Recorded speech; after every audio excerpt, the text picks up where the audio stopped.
Prevention کیسے ہوگی، بچو گے کیسے؟ دوام ذکر، اللہ کو یاد رکھو۔ یا ایھا الذین آمنوا لا تلھکم اموالکم ولا اولادکم عن ذکر اللہ ومن یفعل ذلک فاولئک هم الخاسرون۔ دل کو غفلت میں مت آنے دو، دل غافل ہوگا شیطان کا ڈیرا بن جائے گا۔ وہ دوام ذکر میں، البتہ یہ ذہن میں رکھیے کہ دوام ذکر کا ذریعہ کیا ہے، اس میں مغالتے ہیں لوگوں کو۔ جو سب سے بڑا ذکر ہے اس کو بھولے ہوئے ہیں، اور جو تیسرے چوتھے نمبر کا ذکر ہے اس کو سمجھ بیٹھے ہیں کہ بس یہی ذکر ہے۔ سب سے بڑا ذکر، مجسم ذکر قرآن ہے۔ الذکر انا نحن نزلنا الذکر وانا لہ لحافظون۔ وہ الذکر کون سا ہے؟ قرآن۔ اسی کو فرمایا، میں نے وہ آیت سنائی تھی کہ لوگ تنزیہ کہتے تھے، یا ایھا الذی نزل علیہ الذکر انک لمجنون۔ حضور سے مخاطب ہوا کہتے ہیں فلاں جس کے اوپر کے اس کے خیال کے مطابق ذکر نازل ہوا ہے، ہم تو تمہیں پاگل سمجھتے ہیں۔ وہاں بھی لفظ کیا ہے؟ الذکر۔ تو معلوم کیا ہوا؟ انا انزلنا الیک الذکر لتبین للناس ما نزل الیہم، یہ الذکر ہے۔ تو اس سے بڑا ذکر کوئی نہیں۔ تلاوت قرآن، تدبر قرآن، غور و فکر قرآن کا، قرآن کو یاد کرنا۔ اس پر میرا کتاب چاہے مسلمانوں پر قرآن مجید کے حقوق، اب تو یہاں شاید کوئی کتاب موجود نہیں رہی ہے، بہرحال اگر آپ کو ضرورت ہوتی ہے پاکستان سے منگا لیتے ہیں، ہر شے پڑھیے، انشاءاللہ آ جائے گی چیز۔ نمبر 2 ذکر کیا ہے؟ اقیم الصلاۃ لذکری، نماز کو قائم کرو میری یاد کے لیے۔ یہ ذریعہ ذکر میں، وہ تو ہے ہی مجسم ذکر، اور یہ ذریعہ ذکر میں سب سے اہم ہے۔ یہ عملی ذکر بھی ہو رہا ہے اور قولی بھی ہو رہا ہے۔ سورہ فاتحہ پڑھی آپ نے، قرآن شریف کی کچھ آیات پڑھی، پھر رکوع کیا۔ یہ رکوع جو ہے یہ آپ کا عملی ذکر ہے کہ آپ نے اپنے وجود سے اللہ کی عظمت کو تسلیم کیا۔ پھر آپ سجدے میں گرے، یہ آپ کا عملی ذکر ہے کہ اپنے وجود سے آپ نے اللہ کی عظمت کو اور تسلیم کیا۔ تیسری چیز ہے مسنون دعائیں اور مسنون اذکار، جو حضور سے ثابت ہے۔ ہمارے ہاں کیا ہو گیا، مجھے فلاں بزرگ نے یہ چیز بتائی ہے، وہ تو پڑھتے چلے جا رہے ہیں، نہ قرآن سے دلچسپی، نہ اذکار مسنونہ سے دلچسپی۔ ادعیہ معصورہ، آپ غور کریں گے کہ زندگی کے ہر عمل کے لیے حضور کی دعا موجود ہے۔ صبح اٹھے دعا ہے، آنکھ کھلتے بیت الخلاء میں داخل ہونے لگے دعا ہے، نکلے دعا ہے، وضو کرنے بیٹھے دعا ہے، فارغ ہوئے دعا ہے، مسجد کے لیے گھر سے نکلے دعا ہے، مسجد میں داخل ہوئے دعا ہے۔ مسجد میں تو ہے ہی ذکر، نماز ہے، تلاوت ہے، باہر نکلے دعا ہے، گھر میں داخل ہونے لگے پھر دعا ہے، سواری پر سوار ہو رہے ہیں دعا ہے، اتر رہے ہیں دعا ہے، شیشہ دیکھ رہے ہیں دعا ہے، کپڑے پہن رہے ہیں دعا۔ زندگی کا کوئی عمل نہیں یہاں تک کہ جو تعلق زن و شو ہے، جس کو کہ خالص حیوانی بات سمجھا جائے گا، اس کے لیے بھی دعا ہے۔ غفلت میں وہ کام بھی نہیں کرتے، سمجھ رہے ہیں آپ؟ اب آپ غور کیجئے، اس میں کوئی اضافی وقت نہیں لگا، کوئی اضافی پوسچر اختیار نہیں کیا آپ نے، یوں بیٹھو، اس طرح بیٹھو، یوں کرو، کوئی آپ کا وقت اضافی نہیں لگا۔ جو کام کر رہے ہیں اور آپ اللہ کو یاد کر رہے ہیں، اور وہ اللہ کی یاد اس کام کی مناسبت سے ہے۔ ان ادعیہ معصورہ سے 2 تعلق جڑ گئے انسان کے۔ دعا کس سے کر رہے ہیں؟ اللہ سے، جڑا کہ نہیں؟ اور یہ الفاظ کس کے ہیں؟ محمد رسول اللہ کے۔ تو آپ کے 2 تعلق جڑ گئے۔ آپ اپنی جی سے گھڑ کر دعا مانگیں گے تو پہلا تعلق ہو جائے گا، دوسرا نہیں ہوگا۔ بہتر سے بہتر دعا مانگ لیں آپ، لیکن حضور سے جو معصور اور مسنون الفاظ جب آپ زبان سے نکالتے ہیں تو آپ کا تعلق اللہ سے بھی ہوا بذریعہ دعا، اور وہ الفاظ چونکہ حضور کے ہیں صلی اللہ علیہ وسلم تو حضور کے ساتھ ہوا۔ یہ تیسرا درجہ ہے۔ چوتھے درجے میں مانتا ہوں کہ ایک ہوتی ہے خاص کسی شخص کے امراض کی تشخیص کرنے کے بعد تجویز۔ کوئی اگر طبیب ہے، ماہر طبیب روحانی، وہ آپ کو دیکھے گا تو اندازہ لگائے گا کہ آپ میں کیا کمی ہے، اس کے مطابق آپ کو ذکر بتائے گا۔ بھئی فلاں آیت کا مراقبہ کیا کرو۔ کسی میں بزدلی ہوتی ہے، کسی میں مال کی محبت زیادہ ہوتی ہے، کسی میں توکل کی کمی ہے، کسی میں شہرت کی خواہش ہے، نمایاں ہونے کا جذبہ ہے، کسی میں تکبر ہے۔ سب کا ایک سا برس تو نہیں ہوتا نا۔ تو یہ در حقیقت اندھے کی لاٹھی سے نہیں چلنے والی بات، یہ تو ماہر کا کام ہے کہ وہ تجویز کرے کہ تمہارے لیے خاص طور پر ذکر نہیں۔ در حقیقت ہمارے جو یہ سلسلے تھے سلوک کے، یہ بڑے ماہر ہوتے تھے، یہ لوگ بڑے ماہر اطباء تھے۔ یہ نفسات جو علم نفسیات ہے اس کے ہمارے صوفیاء سے بڑھ کر کبھی کوئی عالم گزرا ہی نہیں دنیا میں۔ فرائیڈ کیا ہے اور ایڈلر کیا ہے اور یونگ کیا ہے، بچے ہیں۔ ہمارے صوفیاء کرام نے جس طرح انسان کی نفسیات کو سمجھا اور وہ ان کی مناسبت سے تجویز کرتے تھے، لیکن اس کو رکھا جائے گا چوتھے نمبر پر۔ جیسے مولانا احمد علی صاحب فرمایا کرتے ہیں، بھائی اس آیت کا مراقبہ کیا کرو۔ مراقبہ کیا مانی؟ اب ان الفاظ کو بھی ہم نے خام خواہ کچھ خاص ایک شکل دے دی۔ مراقبہ کیا؟ توجہ کرنا، دھیان کرنا، خاص اس آیت کے اوپر، اس کے معانی پر اپنے ذہن کو جمانا۔ وہ کیوں ہے؟ تاکہ آپ کے اندر جو کمی ہے اس کی تلافی اس سے ہو۔ لیکن یہ کہاں آئے گا؟ چوتھے نمبر، سمجھ گئے؟ تو نفاق سے بچنے کا ذریعہ، پریونشن کیا ہے نفاق سے؟ دوام ذکر۔ نہ تمہیں تمہاری اولاد، نہ تمہارے اموال، نہ تمہاری تجارت، نہ کاروبار اللہ کے ذکر سے غافل نہ کر سکے۔ پنجابی میں کہتے ہیں کہ ہتھ کارول اور دل یار ول۔ کام کر رہے ہیں آپ، لیکن یہ کہ دل اللہ کے ساتھ لگا ہوا ہے، زبان تر ہے اللہ کی یاد سے۔ جو قرآن یاد ہے، گاڑی میں آپ بیٹھے جا رہے ہیں، 2 گھنٹے آپ کو کار میں لگانے ہیں، قرآن شریف پڑھتے جائیے، اس سے بڑا ذکر ہی کوئی نہیں۔ یہ ہے پریونشن۔ اب اگر مرض ہو جائے تو کیا؟ اس کے لیے 2 چیزیں ضروری ہیں۔ ایک دیکھیے، عجیب ہے یہ، نفاق کا علاج انفاق سے، صرف ایک الف لگانا۔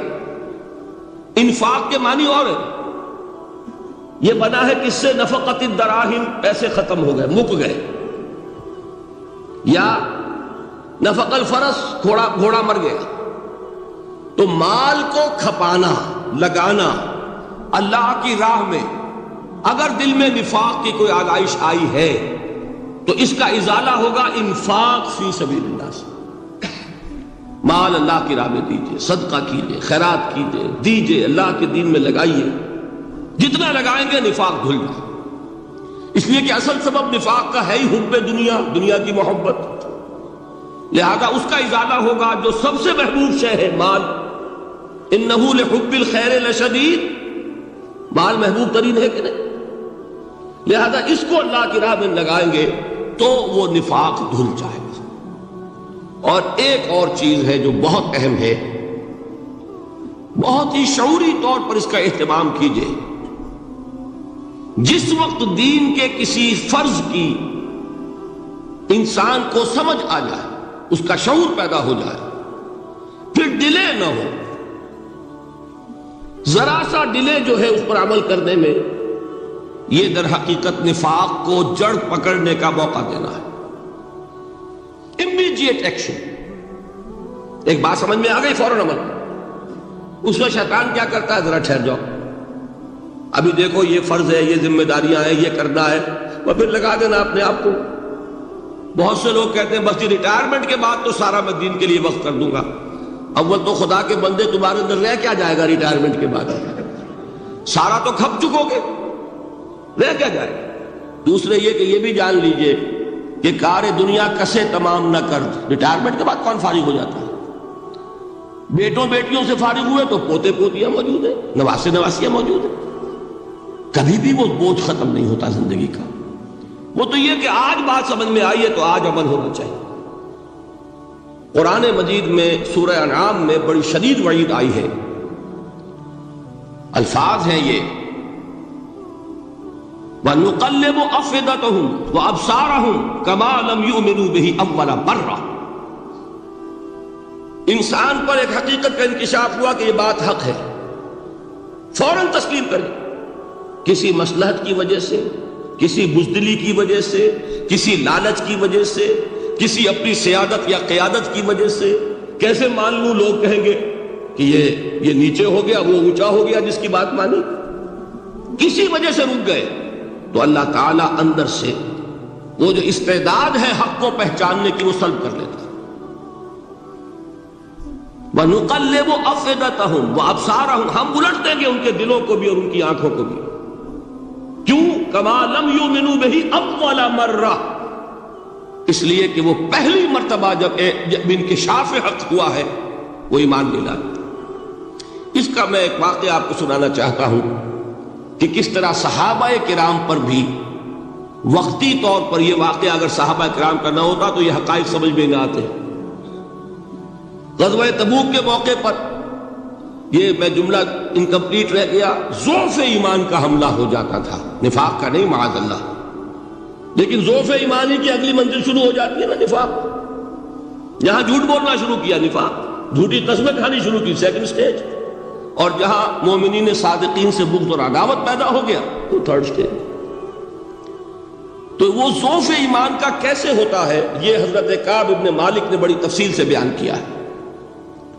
غزوہ تبوک کے موقع پر جہاں منافقین نے آ کر جھوٹے بہانے بنائے، جھوٹی قسمیں کھائیں اور حضور سے ایگزمپشن لے لی، چھٹی لے لی، رخصت لے لی، وہاں 3 ایسے صحابہ بھی تھے جو مومن صادق تھے، لیکن وقتی طور پر شیطان نے انہیں ورغلایا. کیسے ورغلایا وہ سمجھ لیجیے. کعب ابن مالک نے تفصیل سے بیان کیا ہے، اور میرے نزدیک یہ جہاں تک میرا مطالعہ ہے طویل ترین حدیث ہے، بخاری اور مسلم میں بھی موجود ہے. حضور جب واپس آئے ہیں اور اب آپ نے ایک ایک کو بلایا، جن لوگوں نے تو پہلے جھوٹی قسمیں کھا لی تھی ان کو تو بلانے کی ضرورت نہیں تھی، لیکن کچھ لوگ ایسے بھی تھے کہ جنہوں نے ایگزمپشن بھی نہیں لی تھی اور گئے بھی نہیں تھے. اب ان کو آپ نے ایک ایک کر کے پیشی ہوئی، آپ کیوں نہیں گئے تھے؟ تو اب جو منافقین تھے ان میں سے انہوں نے اس موقع پہ جھوٹی قسمیں کھا لی. خدا کی قسم حضور ہم تو بالکل تیار تھے، پوری میں نے تیاری بھی کر لی تھی، پورا ارادہ تھا، یہ وقتی طور پر یہ مصیبت مجھ پر آ پڑی. جس نے قسم کھائی انہوں نے کہا اچھا ٹھیک ہے جائیے. کعب ابن مالک کی باری آئی تو ان کے الفاظ اپنے یہ کہ جب میں پیش ہوا تو حضور کے چہرے مبارک پر ایک غصے والی مسکراہٹ تھی. زہر خلد کہتے ہیں، ایک مسکراہٹ ہے لیکن غصے کے ساتھ، غضبناک. آپ فرمائیے آپ کیوں نہیں گئے؟ حضرت کعب یہ فرماتے ہیں کہ میں نے عرض کیا کہ حضور زبان میرے پاس بھی ہے، جھوٹ میں بھی بول سکتا ہوں، لیکن جھوٹ بول کر میں اس وقت آپ کی ناراضگی سے تو بچ جاؤں گا لیکن اللہ کے پکڑ سے نہیں بچ سکوں گا. میں اعتراف کرتا ہوں کہ جتنا صحت مند میں اس زمانے میں تھا کبھی نہیں تھا، جتنا فارغ البال اس وقت تھا کہ میرے پاس ساز و سامان موجود تھا راستے کے لیے، اتنا میں کبھی نہیں تھا.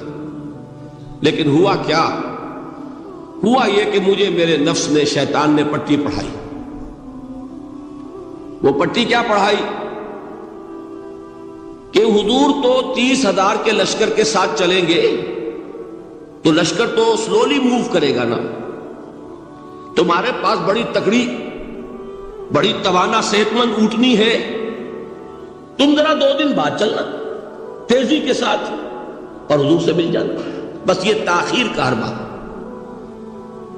تو انہیں خیال آیا کہ ابھی 2 دن گھر کی ٹھنڈی چھاؤں ہے، میں یہاں پہ جو آرام ہے وہ کر لوں. مجھے جگر کا شعر یاد آیا ہے کہ تپتی راہیں مجھ کو پکارے، دامن پکڑے چھاؤں گھنیری. ایک طرف فرض کی پکار ہے، اس میں تو ظاہر بات ہے کہ وہ تپتی راہیں ہیں. لا تنفروا فی الحر سنا چکا ہوا آیت. یہاں گھر میں، نخلستان میں، کھجوروں کی چھاؤں میں، اہل و عیال میں یہ ٹھنڈی چھاؤں جو ہے یہ پکڑ رہی ہے. بھائی 2 دن ٹھہر کے چلے جا، ٹھیک ہے، کوئی نیت میں خرابی نہیں ہے نا. اس کے بعد پھر جب ابھی 2 دن اور ٹھہر جاؤ، یہ تو بڑا لمبا سفر ہے، ذرا تیز اور دوڑ لیتا. تو فرماتے ہیں کہ حضور میں اسی طریقے سے تاخیر و تعویق میں پڑا رہا، یہاں تک کہ ایک روز اچانک مجھ پر یہ چیز منکشف ہوئی کہ اب تو میں چاہے کتنا بھی تیز چل لوں میں آپ سے نہیں مل سکتا، میرے اعصاب ڈھیلے ہو گئے، اس طرح میں محروم رہ گیا۔ حضور نے بائیکاٹ کا حکم دیا صحابہ کو، 3 صحابہ تھے ایسے، 2 اور تھے جنہوں نے اسی طریقے سے اعتراف کیا۔ حضور نے حکم دے دیا کوئی ان سے گفتگو نہ کرے، سوشل بائیکاٹ۔ بڑی سخت سزا تھی جو دی گئی ہے، اس کی بڑی تفاصیل ہے، اللہ تعالیٰ شوق دے تو وہ حدیث پوری پڑھی ہے، میں نے تو 2 جمعوں میں ایک مرتبہ صرف اس ایک حدیث کو بیان کیا تھا، شاید کہیں کیسٹس ہوں میرے ہاں، ہمارے نمبر کوئی مجھے یاد نہیں ہے، لیکن یہ بڑی عجیب حدیث ہے۔ لیکن اس میں جو اصل سبق ہے وہ کیا ہے؟ اس طریقے سے شیطان لیت و لال، تاخیر، تعویق، ابھی کیا جلدی ہے، ذرا اس کام سے فارغ ہو لو، ذرا پھر ترافی کر لینا، ذرا زیادہ زور سے کام کر لینا، یہ وہ چیز ہے کہ جو وہ تو خیر صحابی تھے بچ گئے، اگر وہاں جھوٹی قسم بھی کھا دیتے تو گئے تھے۔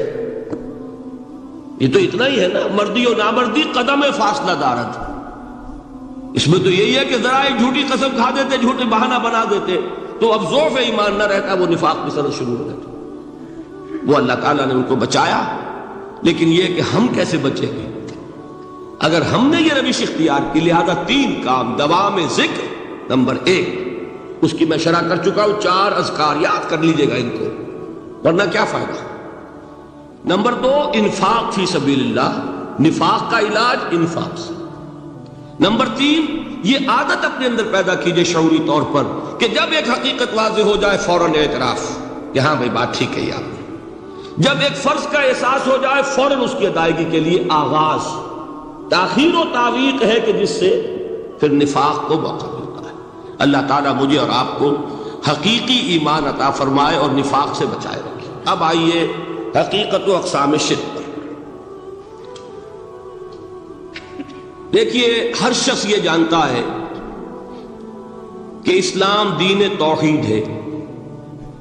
ایک لفظ میں اگر کہیں گے تو اسلام کا سب سے بڑا وصف، سب سے بڑی علامت توحید۔ وہ جو اقبال نے کہا کہ توحید کی امانت سینوں میں ہے ہمارے، آسان نہیں مٹانا نام و نشاں ہمارا، تو توحید ہے۔ توحید کی ضد ہے شرک، ٹھیک؟ اس سے میں ایک نتیجہ نکالتا ہوں، کوئی مسلمان جان بوجھ کر مشرک نہیں ہو سکتا، یہ میرا نتیجہ ہے۔ جان بوجھ کر مشرک نہیں ہو سکتا، وہ شرک میں مبتلا ہوگا تو ناسمجھی میں ہوگا، نادانی میں ہوگا، وہ اسے شرک نہیں سمجھے گا۔ یہ ممکن نہیں ہے کہ کوئی مسلمان ہو، گیا سے گیا مسلمان، گزرا سے گزرا مسلمان، گھٹیا سے گھٹیا مسلمان، لیکن وہ شرک کو شرک سمجھتے ہوئے اس میں آلودہ ہوتا کیا سمجھ میں نہیں آتا کہ شرک۔ تو ضرورت بہت ہے کہ ہم یہ پہچانیں کہ یہ شرک ہے کیا۔ دوسری بات یہ جان لیجئے، ہمارے دین میں ناقابل عفو جرم کون سا ہے؟ شرک۔ 2 مرتبہ بیان فرمایا گیا سورہ نساء میں صرف، ان اللہ لا یغفر ان یشرک بہ ویغفر ما دون ذلک لمن یشاء۔ اللہ تعالیٰ اسے تو ہرگز نہیں بخشے گا کہ اس کے ساتھ شرک کیا جائے، ہاں اس سے کم تر جس کو چاہے گا معاف فرما دے گا۔ نوٹ کر لیجئے، اس کی بھی اندر بھی اوپن لائسنس نہیں ہے کہ بقیہ سارے گناہ لازماً معاف کر دے گا، یہ نہیں ہے، اس سے تو آپ میں جرت پیدا ہو جائے گی، باقی سب کیے جاؤ، یہ نہیں، جس کو چاہے گا بخش دے گا، لیکن امید ضرور دلا دی کہ شرک سے کم تر کوئی گناہ ہو تو اس کی بخشش کی بغیر توبہ کے اللہ تعالیٰ نے امید دلائی۔ توبہ سے تو شرک بھی معاف ہو جائے گا، اس سے مراد کیا ہے؟ بغیر توبہ کے۔ اللہ تعالیٰ نے فرمایا کہ اور گناہوں کے بارے میں تو امید کی جا سکتی ہے، لیکن شرک کے بارے میں ہرگز نہیں۔ اہمیت واضح ہو گئی مزید۔ نمبر 3، اس شرک کی ہماگیریت کا عالم یہ ہے کہ سورہ یوسف کی آیہ مبارکہ ہے، وَمَا يُؤْمِنُ أَكْثَرُهُمْ بِاللَّهِ إِلَّا وَهُمْ مُشْرِكُونَ۔ انسانوں کی اکثریت کا حال یہ ہے کہ وہ اللہ پر ایمان نہیں رکھتے مگر کسی نہ کسی قسم کے شرک کے ساتھ. یہ یونیورسلٹی ہے اس کی کہ اللہ کو بھی مان رہے ہیں لیکن کسی نوع کا شرک جو ہے وہ بھی لگا رکھا. وما یؤمن اکثرهم باللہ، انسانوں کی اکثریت کا حال یہ ہے کہ وہ ایمان نہیں رکھتے اللہ پر الا وهم مشرکون، مگر یہ کہ کوئی نہ کوئی شرک بھی کرتے ہیں. چوتھی بات یہ سمجھیے کہ شرک ہر دور میں بھیس بدل کر آتا ہے. یہ ضروری نہیں ہے کہ شرک کی جو قسمیں آج سے 200 برس پہلے تھی صرف وہی آج بھی رہے. ہو سکتا ہے کہ بالکل نئی شکلیں اس شرک نے اختیار کر لی. اس سے کیا نتیجہ نکلا کہ اگر اجتہادی بصیرت نہیں ہوگی تو ہو سکتا ہے کہ ایک شخص جو ہمارے سابق علماء نے لکھ دیا کہ یہ چیز شرک، یہ چیز شرک، یہ چیز شرک، یہ چیز شرک، آج سے 500 برس پہلے کا انسان بڑے سے بڑا عالم دین اپنے زمانے کے شرک کو پہچان کر تو لکھ سکتا ہے. اس سے تو آپ بچ رہے ہیں. امام ابن تیمیہ نے اس کو شرک قرار دیا، اس کو شرک قرار دیا، اس کو شرک قرار دیا. کوئی شخص ہے جو اس سے تو بچ گیا. امام صاحب کی دی ہوئی بصیرت سے اس نے ان جو اقسام ہے شرک کی ان کو پہچان لیا. لیکن یہ عین ممکن ہے کہ آج کے شرک کو وہ نہ پہچان رہا ہو. اپنی جگہ وہ سمجھ رہا ہو اپنے آپ کو بہت بڑا موحد، جبکہ اس دور کا جو شرک ہے اس میں ملوث ہو. اس کو میں نے کہا ہے کہ اس شرک کے بارے میں بڑی اجتہادی بصیرت کی ضرورت ہے. فارسی کا ایک شعر ہے، بڑا پیارا شعر ہے، بہر رنگے کے خواہی جامہ می پوش، من انداز قدت رامی شناسا.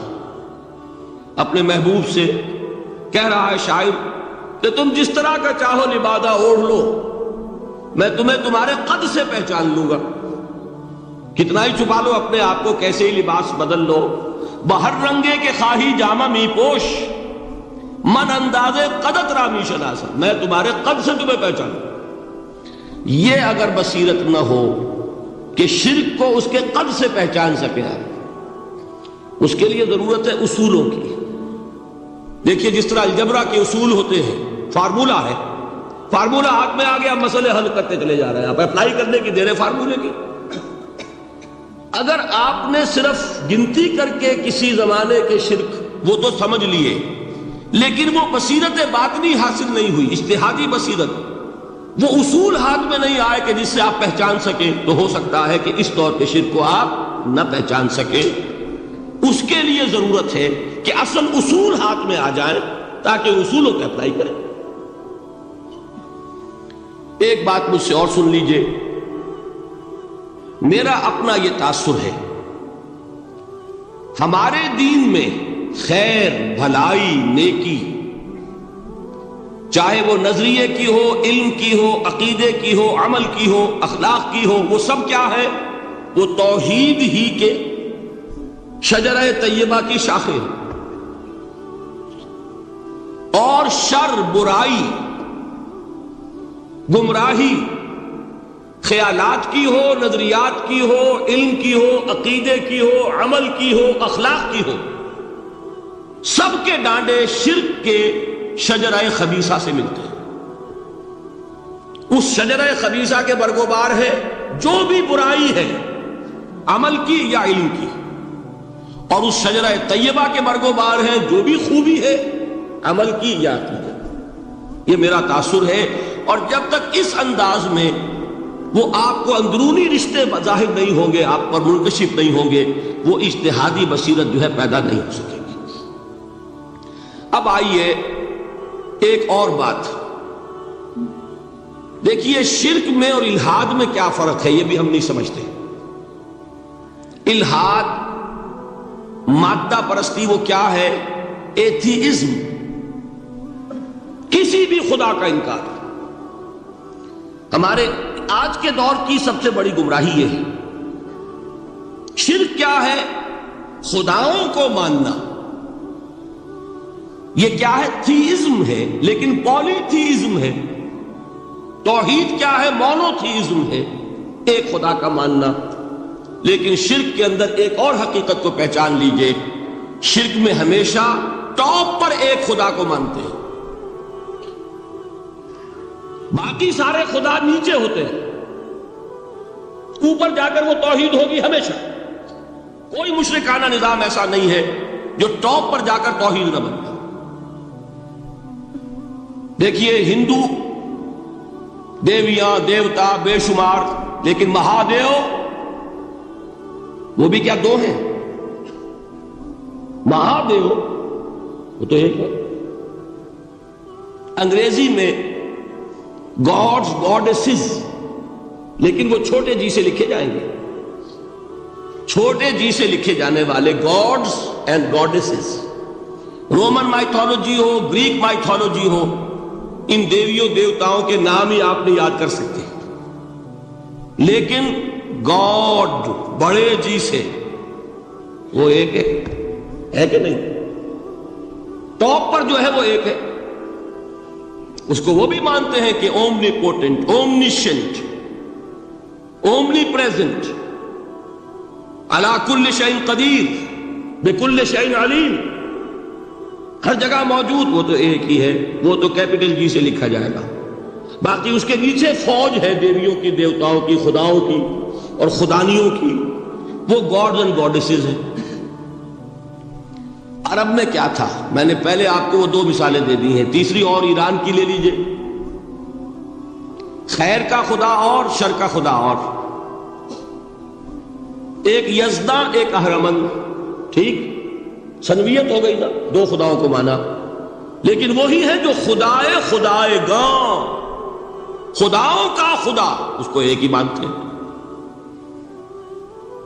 یہی معاملہ عرب میں تھا، اللہ وہ ایک ہی تھا ان کے ہاں۔ قرآن میں آتا ہے ان سے پوچھئے وَلَئِن سَأَلْتَهُم مَّنْ خَلَقَ السَّمَاوَاتِ وَالْأَرْضَ لَيَقُولُنَّ اللَّهُ، جب ان سے کہا جاتا ہے کہ کس نے پیدا کیا آسمان اور زمین کو، یہ فوراً کہیں گے اللہ نے۔ فَأَنَّىٰ يُؤْفَكُونَ، تو یہ ماننے کے بعد کدھر جا رہے ہیں؟ وہ کیا کہتے تھے کہ وہ بڑا اللہ تو ایک ہی ہے، لیکن چھوٹے آلہہ ہیں۔ آلہہ اور اللہ میں وہی فرق ہے جو کیپٹل جی کا گاڈ اور چھوٹے جی سے گاڈز اینڈ گاڈیسز، وہی فرق ہے کہ جو مہادیو اور دیویوں اور دیوتاؤں میں ہے، وہی وہاں تھا اللہ وہ ایک اور سپریم، سب سے بالا تر، اس سے اوپر کوئی نہیں، تخلیق میں اس کا کوئی ساجی نہیں، لیکن اس نے کچھ آلہہ ہیں جنہیں کچھ اختیارات تقسیم کیے ہوئے، کچھ اس کے لاڈلی ہستیاں ہیں جو سفارش کر سکتی ہیں۔ بس یہ شرک تھا مشرکین مکہ کا، بات سمجھ رہے ہیں؟ اس کا جائزہ لیں گے تو آپ کو، اور جو آج شرک کی اقسام میں بیان کروں گا اس کو ہاتھ میں لیں گے تو کسی موحد کا تلاش کرنا مشکل ہو جائے گا۔ ڈھونڈ اب ان کو چراغ رخ زیبا لے کر، آج جن کا نام مسلمان ہے ان کی اکثریت کسی نہ کسی نوع کے شرک میں مبتلا ہے۔ اب آئیے اقسام شرک۔ اقسام شرک میں بھی وہی کیفیت ہے جو نفاق کے بارے میں نے عرض کی تھی کہ ایک تقسیم یہ ہے جو علماء نے کی ہے، ایک ہے عقیدے کا نفاق، ایک ہے عمل کا نفاق، اسی طرح ایک ہے عقیدے کا شرک، ایک ہے عمل کا شرک۔ عقیدے میں نہیں ہے، عمل میں ہے۔ ایک تقسیم آپ نے سنی ہوگی شرک جلی، شرک خفی، ایک ہے ننگا شرک، کھلم کھلا شرک، ایک ہے چھپا ہوا شرک جو نظر نہیں آتا۔ لیکن ایک مغالطہ اپنے دل سے نکال دیجئے، بعض لوگ شرک خفی کو شرک نہیں سمجھتے، یہ بہت بڑی غلطی ہے۔ اگر وہ شرک نہ ہوتا تو حضور اسے شرک نہ کہتے، کوئی اور لفظ، عربی زبان کا دامن جو ہے محدود نہیں ہے، پھر اس کے لیے کوئی اور لفظ اختیار فرمایا جاتا ہے وہ شرک۔ لیکن ایک شرک ہے جلی جو نمایاں ہے، نظر آ رہا، ایک ہے شرک خفی جو نظر نہیں آ رہا، اور وہ کتنا خفی ہو سکتا ہے اس کی ایک مثال دی حضور نے۔ شرک خفی اتنا خفی ہو سکتا ہے ذرا مبالغہ دیکھیے جو حضور نے بات کو سمجھانے کے لیے مثال میں جو مبالغہ اختیار فرمایا. ایک سیاہ اندھیری رات میں ایک سیاہ پتھر پر ایک سیاہ چیونٹی کو رینگتے ہوئے دیکھنا جتنا مشکل ہے اتنا ہی شرک خفی کا پہچاننا مشکل ہے. بتائیے، آپ نے فرمایا انا افصح العرب، میں عرب کا فصیح ترین انسان ہوں، اس سے آگے کوئی مثال دی جا سکتی ہے؟ اندھیری رات، تاریک رات، پتھر سیاہ، چیونٹی سیاہ، کون دیکھ سکتا؟ جتنا اس کو دیکھنا ناممکن ہے اتنا ہی شرک خفی کا پہچاننا مشکل ہے. گویا کہ اس سے تو اللہ ہی بچائے گا تو انسان بچے گا. ایک آخری بات تمہیداً اور عرض کر دوں، پھر میں چلوں گا اقسام پر. میری جو باتیں آپ کے سامنے آئی اس سے ایک منطقی نتیجہ نکلتا ہے. کوئی شخص اگر حقیقتاً شرک سے بچ جائے، واقعتاً شرک سے بچ جائے، ہر قسم سے بچ جائے، اس سے بھی اوپر کوئی انسان ہوگا. گویا کہ یہ آخری منزل ہے. یا یوں کہیے کہ جس شخص کے بارے میں اللہ تعالیٰ یہ مان لے کہ میرا یہ بندہ شرک سے بری ہے، اس سے بڑی سند کوئی ہے؟ دی ہائیسٹ ٹیسٹیمونیل، سب سے بڑی سند، سب سے بڑی تعریف جو بندے کی ہو سکتی ہے وہ کیا ہے؟ یہ مشرک نہیں. یہی وجہ دیکھیے آپ قرآن مجید میں حضرت ابراہیم کے ذکر میں دیکھیں گے. ابراہیم کا مقام کیا ہے؟ خلیل اللہ، ابو الانبیاء، امام الناس. تین نسبتیں ہیں، تینوں بڑی عظیم. اللہ کے ساتھ نسبت کیا ہے؟ خلیل. واتخذ اللہ ابراہیم خلیلا. ابو الانبیاء، کتنے نبی ہیں ان کی نسل میں؟ اسحاق اور اسماعیل سے چلیے، پھر یعقوب اور یوسف، اور پھر چلیے موسیٰ اور ہارون، اور پھر چلیے سارے انبیاء بنی اسرائیل کے، حضرت عیسیٰ، پھر یہاں تک کہ محمد رسول اللہ کس کی اولاد ہے؟ ابراہیم کی. ابو الانبیاء. اور نمبر 3، انی جاعلک للناس اماما، امام الناس. اور قرآن میں جو سب سے بڑی سند انہیں دی جاتی ہے وہ کیا؟ وما کان من المشرکین. تو ابراہیم مشرکین میں سے نہیں تھے. معلوم ہوا کہ یہ سب سے بڑی سند ہے، سب سے بڑا سرٹیفکیٹ ہے، سب سے بڑا ٹیسٹیمونیل ہے جو اللہ کی طرف سے کسی کو مل جائے. میں جو اقسام شرک بیان کرنا چاہتا ہوں تو میری تقسیم ذرا مختلف ہے. اب وہ ذرا اپنے ذہن میں وہ نقشہ بنا لیجئے، آپ بنایا کرتے ہیں. ایک اس کو پھر 3 میں تقسیم کیجئے. شرک کی 3 بڑی بڑی قسمیں ہیں. شرک فی الذات نمبر 1، شرک فی الصفات نمبر 2، شرک فی الحقوق نمبر 3. اور یہ میں عرض کر دوں آپ سے پہلے ہی، یہ مضمون بہت طویل ہے. میں آج صرف یہ کروں گا کہ خاکہ مکمل کر دوں. اب اس خاکے میں رنگ بھرنا، وہ تو ایک موضوع پر شرک فی الذات پر پوری تقریر ہونی چاہیے، شرک فی صفات پر ہونی چاہیے. ایک گھنٹے کے میرے 6 کیسٹ ہیں اللہ کے فضل و کرم سے، جو کئی سال سے وہ پھیل رہے ہیں. 6 گھنٹے میں نے ان چیزوں کو بیان کیا. وہ موجود ہوں گے، لیکن آج وہ خاکہ ذہن میں بنا لیجیے، اور کچھ آپ کو الجبرے کے فارمولے ہاتھ میں آ جائے تاکہ خود آپ میں صلاحیت پیدا ہو جائے پرکھنے کی کہ اس فارمولے کو اپلائی کر کے دیکھ لیں یہ شرک ہے یا نہیں. یہ 2 کام تو میں انشاءاللہ آج کر دوں گا، آپ مطمئن رہیں. باقی یہ کہ تفصیل تو ہر سلسلے میں تفصیل پھر بہت ہوگی. وہ شوق ہو تو وہ کیسٹ آپ سنیے. تو 3 تقسیمیں ہو گئی. شرک فی الذات، اللہ کی ذات میں کسی کو شریک کر دینا، یہ سب سے زیادہ نمایاں، سب سے زیادہ جلی، سب سے زیادہ عریاں، اور اللہ تعالیٰ کو سب سے زیادہ مبغوض اور ناپسند شرک. شرک فی الصفات نمبر 2، یہ ایک علمی مسئلہ ہے جس میں آدمی ٹھوکر کھا جاتا ہے اگر محتاط نہ ہو. بڑے سے بڑے آدمی کو ٹھوکر لگ جائے گی.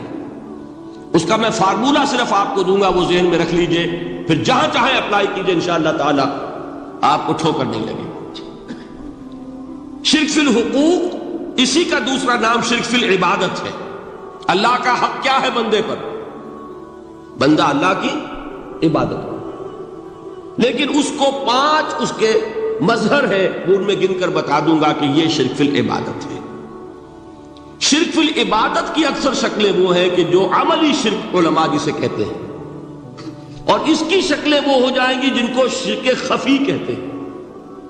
تو سب سے جلی شرک فی الذات، سب سے خفی شرک فی الحقوق یا شرک فی العبادت، درمیان میں ایک علمی اعتبار سے مسئلہ ہے شرک فی صفات کا۔ اب آئیے سب سے پہلے شرک فی الذات، اس کی 2 قسمیں، اب اس کو تقسیم کیجئے 2 میں۔ ایک قسم جو زیادہ جلی ہے، زیادہ عریاں ہے، زیادہ ننگی ہے، یہ عجب ستم ظریفی ہے تاریخ کی کہ وہ ان قوموں میں پیدا ہوئی جو اپنا تعلق رسولوں سے جوڑتی ہے۔ کیا کہ کسی کو خدا کا بیٹا بنا دینا، بیٹی بنا دینا۔ اب ظاہر بات ہے، بیٹا بیٹی بنا دینا بالکل ہم پلہ کر دیا کہ نہیں؟ نو وہی ہو گئی کہ نہیں؟ دیکھیے، غور کیجیے، گدھے کا بیٹا گدھا ہوگا، گھوڑے کا گھوڑا ہوگا، خدا کا خدا ہوگا۔ انسانوں میں آ جائیے، سید کا بیٹا سید ہوگا، مغل کا بیٹا مغل ہوگا۔ یہ بالکل ہم کفو بنا دینے والی بات ہے، بالکل ہم پلہ، ہم جنس، ہم نوع۔ یہ بدترین شرک ہے۔ اور آپ کو معلوم ہے یہ شرک کن میں پیدا ہوا؟ یہود کے ایک گروہ میں پیدا ہوا جنہوں نے حضرت عزیر کو خدا کا بیٹا قرار دیا۔ قالت الیہود عزیر ابن اللہ۔ سب سے زیادہ پیدا ہوا عیسائیوں میں جنہوں نے حضرت مسیح کو خدا کا بیٹا قرار دیا۔ اور واقعہ یہ ہے کہ اس گمراہی میں ان سے آگے کوئی نہیں جا سکتا۔ ان بدبختوں نے یہاں تک صراحت کی ہے کہ مسیح خدا کا صلبی بیٹا ہے۔ اس لیے کہ 2 لفظ آتے ہیں، ایک ہوتا ہے ابن، ایک ہے ولد، ان میں ذرا فرق ہے۔ ابن کا لفظ عربی زبان میں کسی اور سینس میں بھی استعمال ہوتا ہے۔ ابن السبیل کسے کہتے ہیں؟ مسافر کو۔ تو کیا وہ مسافر اور کیا وہ رستے کا بیٹا ہوتا ہے، سبیل کا بیٹا؟ ابن الوقت کسے کہتے ہیں؟ اپارچونسٹ۔ ابن الوقت کوئی اصول نہیں، گنگا گئے تو گنگا رام اور جمنا آئے تو جمنا داس۔ یہ کیا ہے؟ ابن الوقت۔ لیکن ابن کے معنی جو ہے وہ بیٹے کے بھی ہے، تو تعویل ہو سکتی ہے، لیکن انہوں نے ولد کہا ہے۔ ولد کسے کہتے ہیں؟ صلبی بیٹے۔ یہ بدترین شرک ہے۔ یہی وجہ ہے کہ قرآن مجید میں آپ دیکھیں گے کہ جتنا غضب اللہ کا ان پر بھڑکا ہے اس عقیدے پر، وَيُنذِرَ الَّذِينَ قَالُوا اتَّخَذَ اللَّهُ وَلَدًا، یہ قرآن نازل ہوا ہے محمد پر صلی اللہ علیہ وسلم تاکہ وہ خبردار کریں انہیں جنہوں نے یہ کہا ہے کہ اللہ نے کسی کو بیٹا بنایا۔ یہ سورہ کہف میں ہے، اور اگلی سورت سورہ مریم میں تو ایسا غضب اللہ کا ظاہر ہوتا ہے۔ وَقَالُوا اتَّخَذَ الرَّحْمَنُ وَلَدًا لَقَدْ جِئْتُمْ شَيْئًا إِدًّا تَكَادُ السَّمَاوَاتُ يَتَفَطَّرْنَ مِنْهُ وَتَنشَقُّ الْأَرْضُ وَتَخِرُّ الْجِبَالُ هَدًّا أَن دَعَوْا لِلرَّحْمَنِ وَلَدًا وَمَا يَنبَغِي لِلرَّحْمَنِ أَن يَتَّخِذَ وَلَدًا۔ انہوں نے کہا کہ رحمان نے کسی کو بیٹا بنایا۔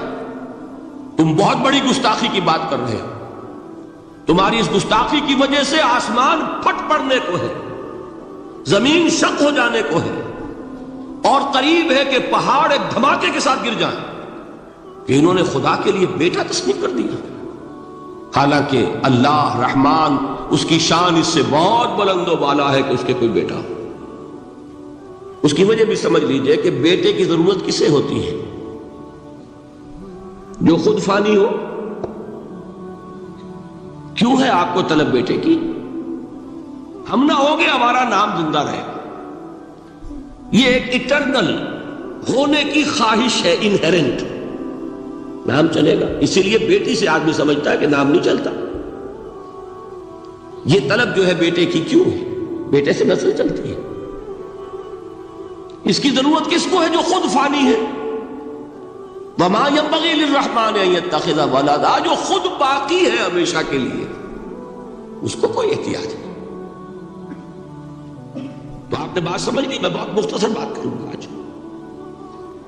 اسی طریقے سے حضرت ابراہیم کی نسل سے تھے جو مکے کے لوگ اور عرب کے لوگ، بنی اسماعیل. جو موحد کامل تھا ابراہیم، جس کو اتنی مرتبہ سند ملی وما کان من المشرکین، ان کی نسل میں وہ لوگ تھے جنہوں نے فرشتوں کو خدا کی بیٹیاں بنا دیا. یہ جو ان کی دیویاں تھیں یہ مؤنث، لات، عزا، منات، یہ سب کیا مؤنث نام ہے. انہوں نے یہ کہا کہ فرشتے جو ہیں وہ خدا کی بیٹی ہیں. اصل میں عقیدہ کیسے ہوتا ہے؟ انہوں نے کہا بڑے لاڈلے ہیں، لاڈلی ہوتی ہے بیٹی بہت زیادہ، تو یہ خدا کی بیٹیاں ہیں. ہوتے ہوتے ان کا یہ عقیدہ ایسا پکا ہوا کہ بجائے استعارے کے اب انہوں نے حقیقت بنا دیا یہ خدا کی بیٹیاں. ان پر قرآن مجید نے کئی جگہ پر ذرا ایک لطیف انداز میں تنزیہ پیرائے میں بھی کہا ہے کہ بھائی تم نے خوب کیا. انہوں نے الاٹ کیا تو بیٹا تو کیا، تم نے اللہ کو الاٹ کی تو بیٹیاں کی جو تمہیں خود پسند نہیں. الکم البنون، تمہارے لیے بیٹے ہوں، وَلَهُ الْبَنَاتُ، اور اس کے لیے بیٹیاں. تو یہ تو ذرا ایک لطیف انداز ہے، تنزیہ پرایا ہے. لیکن ان تینوں کو اب آپ ایک جگہ کر لیجئے.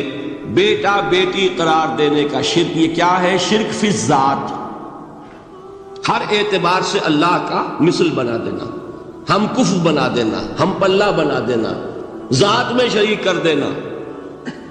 یہ بدترین شرک ہے. یہی وجہ ہے دیکھیے قرآن مجید کی عظیم ترین سورت کون سی ہے؟ سورہ اخلاص،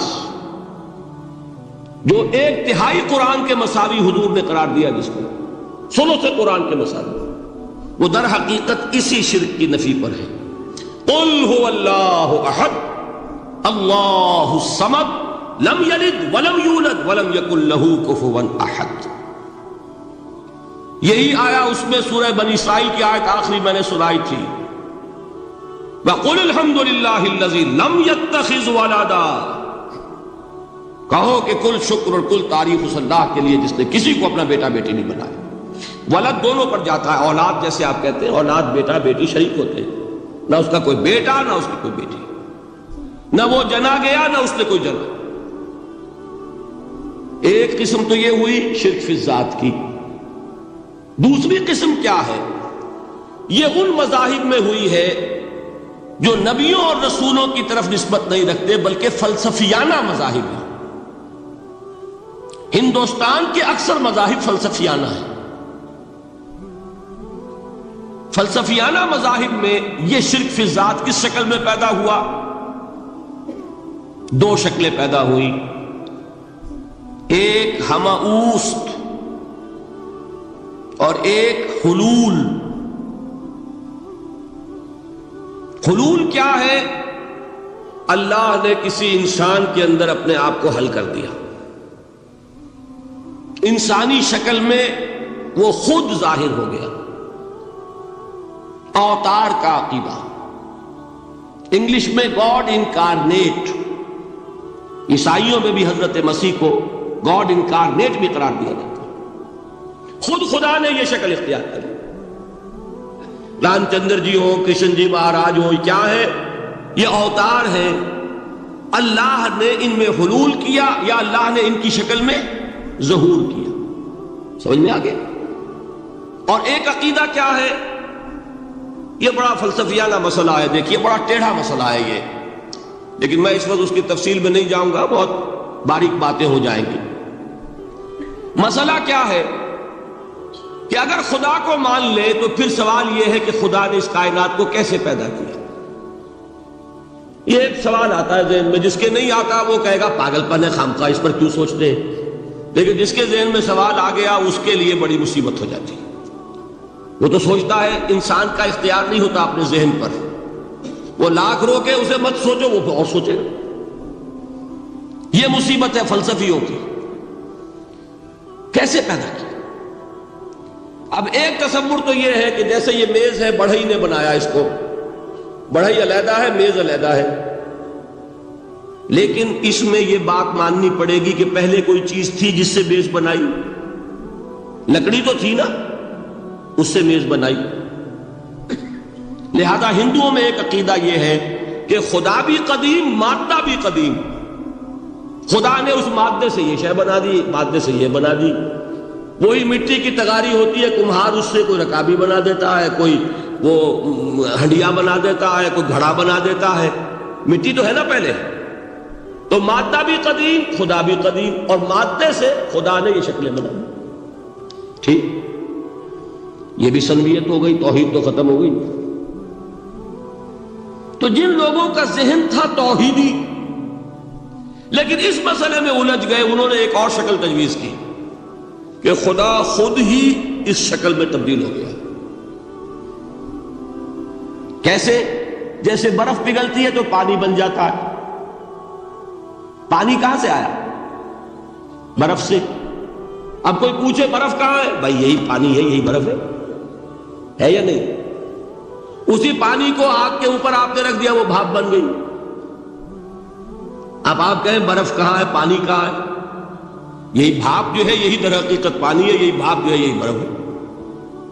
یہ ہے وہ ہماؤس پینتھیزم جس کو انگریزی میں کہتے ہیں، کہ خود خدا نے روپ دھار لیا اس کائنات کا۔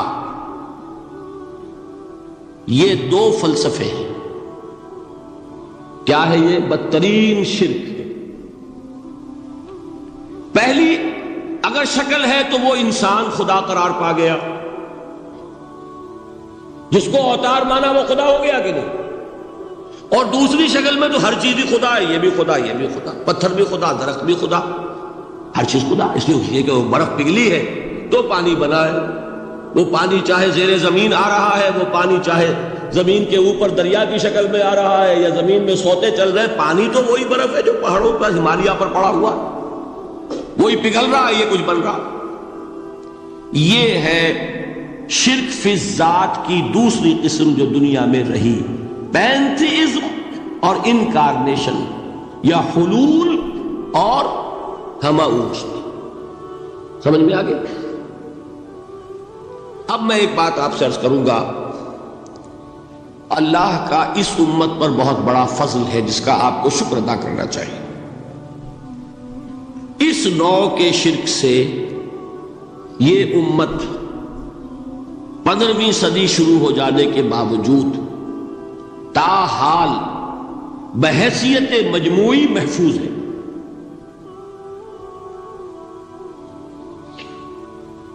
میں نے بحیثیت مجموعی کہا ہے، کوئی افراد یا عوام الناس یا جوہلاء یا شعراء یا نعت گو وہ مبالغہ آرائی میں کوئی بات کہہ دیتے ہو تو وہ علیحدہ بات ہے، لیکن مسلمانوں میں کوئی مستند فرقہ اور اس کے جو مستند عقائد ہیں ان میں الحمدللہ آج تک ایسی کوئی چیز شامل نہیں۔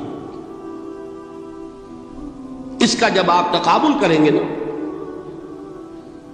آپ کا کیا خیال ہے عیسائیوں کو حضرت مسیح سے کتنی محبت تھی؟ اس کا تقابل کیجئے جو محبت مسلمانوں کو رہی حضور کے ساتھ۔ عیسائیوں کی محبت عشر عشیر نہیں بنے گی، اس محبت کے باوجود کہ ہمیں 10 گنا 100 گنا 1000 گنا زیادہ محبت ہے حضور کے ساتھ، لیکن دیکھیے کہ انہوں نے خدا کا بیٹا بنا دیا۔ یہاں کسی نے حضور کے بارے میں یہ بات آج تک کہی؟ یہ بہت بڑا کنٹراسٹ ہے نا۔ یہ در حقیقت عقیدت اور محبت کا غلو ہوتا ہے، تو عقیدت اور محبت کی کمی تو یہاں بھی نہیں، الحمدللہ ان سے زائد ہے، لیکن الحمدللہ ثم الحمدللہ ثم الحمدللہ خدا کا بیٹا تو کسی نے نہیں بنایا۔ اچھا میں ایک اور کنٹراسٹ آپ کو دکھاتا ہوں تاکہ آپ اللہ کا شکر کریں۔ حضرت علی کی کیا نسبت ہے حضور کے ساتھ؟ نبی اور امتی۔ حضرت علی کو خدا کہنے والے پیدا ہوئے کہ نہیں؟ بتائیے نا، کیا وجہ ہے کہ علی کو خدا کہنے والے پیدا ہوئے لیکن محمد کو خدا کہنے والا پیدا نہیں ہوا صلی اللہ علیہ وسلم ورضی اللہ تعالی عنہ؟ بہت اہم بات ہے، غور کیجیے گا اس میں۔ حالانکہ حضرت علی کا رتبہ کہاں، حضور کا کہاں؟ آج بھی آپ دیکھیے، آپ کے جاہل عوام کے زبان پر نعرہ یا علی مدد کا ہوتا ہے، یا محمد مدد کسی نے کہا آج تک؟ یہ یا محمد لکھنے کے کام آتا ہے صرف، وہ مسجد پہ لکھ دو تاکہ پتہ چل جائے یہ فلاں فرقے کی مسجد ہے، دوسرا خود ہی بھاگ جائے وہاں سے۔ یہ صرف اس کام کے لیے ہے۔ باقی جہاں اصل میدان میں بات آتی ہے، کوئی نعرہ لگاتا ہے یا محمد مدد، محمد کا رتبہ اونچا یا علی کا، تو ان سے کیوں نہیں مدد مانگی؟ یہ سوالات آپ کے سامنے رکھ رہا ہوں میں۔ پھر یہ کہ جس طریقے سے کہ غوث اعظم کو پکارا جاتا ہے، کیا محمد کو پکارا جاتا ہے؟ کیا نسبت ہے؟ حضرت علی تو پھر بھی صحابی ہے، خلیفہ چہارم ہے، حضور کے چچا داد بھائی ہے، داماد ہے۔ غوث اعظم تو بہرحال وہ نسبت تو نہیں ہے۔ دیکھیے، میں اس کا تعلق جوڑتا ہوں ختم نبوت سے۔ جس طرح اللہ نے خصوصی حفاظت فرمائی ہے قرآن کی، اسی طرح خصوصی حفاظت فرمائی ہے محمد رسول اللہ۔ یہ اسپیشل پروٹیکشن ورنہ نہیں ہو سکتی تھی، یہ خصوصی تحفظ ہے اللہ۔ یہاں بگاڑ پیدا ہو جائے تو صحیح کون کرے گا؟ حضرت مسیح کی اصل حقیقت تو حضور نے آگے بتا دی۔ ذالک عیسی ابن مریم قول الحق الذی فیہ یمترون ما کان للہ ان یتخذ ولدا سبحانہ۔ یہ حضور نے آ کر حضرت مسیح کی حقیقت بیان کر دی کہ نہیں؟ سورہ مریم کی یہ آیات سنی تھی نجاشی رحمت اللہ علیہ نے جب حضرت جعفر ابن ابی طالب کی زبان سے، تو کیا کہا تھا تنکا اٹھا کر، خدا کی قسم جو ان آیات میں مسیح کا مقام بیان ہوا ہے، مسیح اس سے تنکا بھر بھی زیادہ نہیں۔ لیکن اگر محمد الرسول اللہ کو خدا کا بیٹا بنا دیا گیا ہوتا یا خدا بنا دیا گیا ہوتا تو کون آتا اس کی اصلاح کی؟ جیسے قرآن مجید کا تحفظ ہے، ایسے ہی محمد الرسول اللہ کا تحفظ۔ وہ تحفظ ہوا کیسے ہے؟ جتنا قرآن مجید نے ایمفیسائز کیا حضور کی بشریت کو، قل انما انا بشر مثلکم، اے نبی ان کو بتاتے رہیے، بار بار بتائیے کہ مجھے کچھ اور نہ بنا لینا، میں بھی بشر ہوں، انسان ہوں۔ ہاں مجھ پر وحی ہوتی ہے، تم پر نہیں ہوتی، یہ فرق ہے۔ میں رسول ہوں، تم نہیں ہو۔ یہ بات میں ذرا اور مسئلہ میں واضح کروں گا، ابھی صرف یہ نوٹ کیجئے کہ یہ تحفظ جو ہے، جیسے قرآن کو تحفظ دیا لیکن اس کے لیے ذرائع بھی ہے نا۔ یہ حفظ قرآن کا سلسلہ جو ہے یہ اس کا ذریعہ بنا، یہ رمضان میں تراویح جو ہے اس کا ذریعہ بنی۔ ہمارے ملکوں کے اندر تو حفاظ کو مسجدیں نہیں ملتی، تلاش کرتے پھرتے ہیں، اور ایک جیسا کہ اینول جشن ہوتا ہے قرآن مجید کا، ہر حافظ اپنا حفظ تازہ کر رہا ہے،